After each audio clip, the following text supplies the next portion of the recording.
அதனாலதான் இந்த எக்ஸ்பர்ட்ஸ் ரிங்ல இருக்கும்போது பாக்குறதுக்கு ஒரிஜினல் ஃபைட் மாஸ்டர்ஸ் மாதிரியே இருப்பாங்க. இருங்க, நான் ப்ரொஃபஷனல்ஸ் பத்தி தான் பேசிக்கிட்டு இருந்தேன். ப்ரொஃபஷனல்ஸ பார்த்து சில அன்ப்ரொஃபஷனல்ஸ் ட்ரை பண்றாங்க. அதுக்கு உண்டான பலனையும் உடனே வாங்கிக்கிட்டாங்க. இந்த மாதிரி கரடு முரடான ஃபைட்ஸ நாம ப்ரொஃபஷனல்ஸ் கிட்டே விடுறதாங்க நல்லது.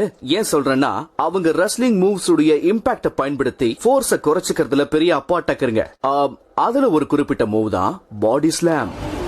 ஆப்போனன்ட் உடைய சென்டர் ஆஃப் மாஸ தூக்கி அவங்கள ஒரு பிவிட்ல அப்படியே ரொட்டேட் பண்ணணும். அப்போ நமக்கு கிடைக்கிறது தான் டர்னிங் ஃபோர்ஸ். மாஸ் பிவிட்டுக்கு எந்த அளவுக்கு கிட்ட இருக்கோ அந்த அளவுக்கு ரொட்டேட் பண்றதுக்கும் கீழே போடுறதுக்கும் டர்னிங் ஃபோர்ஸ் ரொம்ப கம்மியா இருக்கும்.